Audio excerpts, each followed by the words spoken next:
Hello दोस्तों। आज हम आपसे 5 ऐसे आविष्कार के बारे में बताने जा रहे हैं जिसने पूरी दुनिया ही बदल दी। व्हील यानी पहिया। यह कहना गलत नहीं होगा कि पहिया आज तक के सबसे उपयोगी इन्वेंशन में से एक है। इसकी मदद से भारी चीज़ों को एक जगह से दूसरी जगह ले जाना काफ़ी ज़्यादा आसान हो गया। इसकी बनावट मानव इतिहास के सबसे महत्वपूर्ण खोजों में से एक है। इसके बिना आज किसी भी चलने वाली वस्तु की कल्पना करना भी असंभव सा लगता है। पहिया के आविष्कार का स्थान और समय आज भी स्पष्ट नहीं है, क्योंकि कोई भी संकेत इसके पहली बार निर्माण और इस्तेमाल किए जाने की पुख्ता जानकारी प्रदान नहीं करता। मेसोपोटामिया सभ्यता को पहिए के आविष्कार का श्रेय दिया जाता है। हालांकि ठोस लकड़ी से बने पहियों का इजाद देर से नवपाषाण काल के दौरान हुआ था और कांस्य युग के दौरान इसमें और भी तकनीकी विकास देखने को मिला, जिसने आज के आधुनिक पहियों की नींव रखी। नंबर 2, पेपर यानी कागज़। कागज़ का इजाद दूसरी शताब्दी के दौरान चीन में हुआ था। इसके बनने से पहले शब्दों और वाक्यों को साधारण तौर पर पत्तों और जानवरों की हड्डियों पर लिखा जाता था या फिर इन्हें कांस्य की वस्तुओं पर डाला जाता था। बाद में इन्हें बांस की पट्टियों पर लिखा जाने लगा, जो कि काफ़ी ज़्यादा भारी हो जाया करती थी, या फिर रेशम के कपड़ों पर लिखे जाने लगी, मगर महंगी होने के कारण इसे खरीदना सबके बस की बात नहीं थी।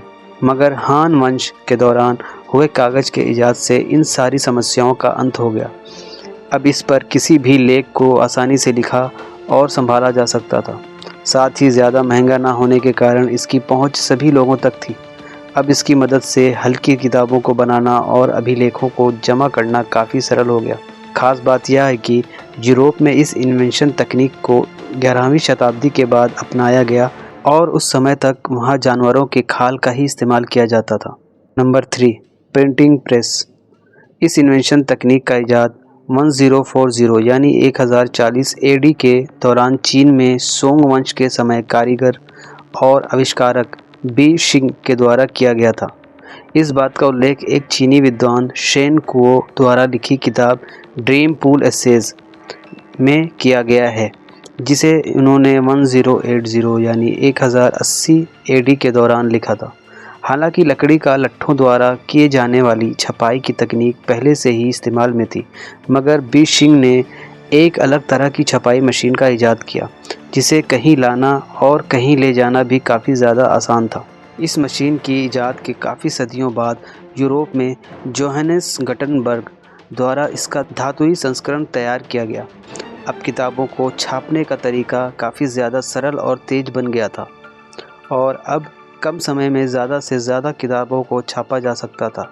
इस आविष्कार की मदद से पूरी दुनिया में साहित्य और ज्ञान को फैलाने में भी काफ़ी ज़्यादा मदद मिली और इस प्रकार ज़्यादा से ज़्यादा किताबों को छापकर ज्ञान को दुनिया के कोने कोने तक फैलाया जा सका। नंबर 4, गन पाउडर यानी बारूद। गन पाउडर की खोज चीन में एल्केमिस्ट द्वारा मध्य से लेकर 9वीं शताब्दी के अंतिम समय के दौरान की गई थी। मज़े की बात यह है कि इसकी खोज गलती से तब हो गई जब एल्केमिस्ट जीवन को लंबा करने वाले अमृत की खोज कर रहे थे। फलस्वरूप अमृत की जगह उनके हाथों जीवन को ख़त्म करने वाला तत्व बन गया।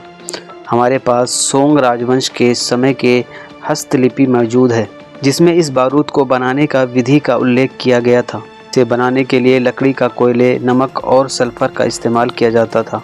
ऐसा देखा गया कि इन सारी चीज़ों को एक निर्धारित मात्रा में एक साथ मिलाने पर काफ़ी तेज़ धमाका होता है और आगे चलकर यह हथियारों को बनाने में काफ़ी काम आया, जैसे कि फायर रॉकेट, जो दुश्मनों के खेमे में तबाही मचा देती थी। इस तरह बारूद के इन्वेंशन ने जंग लड़ने के तरीके को हमेशा के लिए बदल कर रख दिया और इसने जंग को और ज़्यादा खूनी बना दिया। आगे चलकर दुनिया भर के अलग अलग देशों में बारूद का इस्तेमाल करके कई सारे ख़तरनाक हथियारों का निर्माण किया और शायद ये ऐसी ही अकेली चीज़ है जिसके कारण आज तक करोड़ों लोगों की जान जा चुकी है। नंबर 5, कंपास, दिशा सूचक यंत्र। कंपास को पहली बार हान साम्राज्य के समय चीन में बनाया गया था।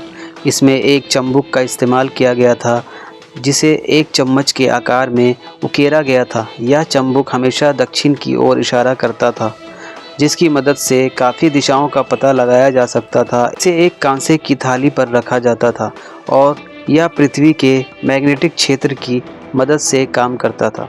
शुरुआती समय में कंपास का इस्तेमाल दिशा को खोजने के लिए नहीं किया जाता था, बल्कि इसे लोगों के जीवन में सामंजस्य, सद्भाव और मन की शांति की स्थापित करने के लिए इस्तेमाल किया जाता था। ऐसा माना जाता था कि पृथ्वी के चुंबकीय क्षेत्र की मदद से मन को अटूट शांति का एहसास करवाया जा सकता है। सोंग साम्राज्य के समय पानी के जहाज़ों में पत्तों के ऊपर मैग्नेटिक सुई को रखकर कंपास तैयार किया जाता था। इन पत्तों को पानी के ऊपर रखा जाता था और यह हमेशा उत्तर दिशा की ओर इशारा करते थे। कंपास के इन्वेंशन और इस्तेमाल से दुनिया भर के नाविकों को समुद्र में सही दिशा का अंदाज़ा लगाने में काफ़ी ज़्यादा मदद मिली। फलस्वरूप दुनिया में काफ़ी नए जगहों को खोजा गया और मानव के अपनी बस्तियों को नए अनदेखे जगहों पर बसाना शुरू कर दिया, जिसने हमारे इतिहास को हमेशा के लिए बदल कर रख दिया। आशा करता हूँ कि आज आप लोगों को कुछ नया सीखने को ज़रूर मिला होगा। अगर आज आपने कुछ नया सीखा तो हमारे बाकी वीडियोज़ को भी ज़रूर देखें, ताकि आपको रोज़ कुछ ना कुछ नया सीखने को मिले। और इस वीडियोज़ को अपने दोस्त और जान पहचान वालों के साथ ज़रूर शेयर करें जिन्हें इसकी ज़रूरत हो। धन्यवाद।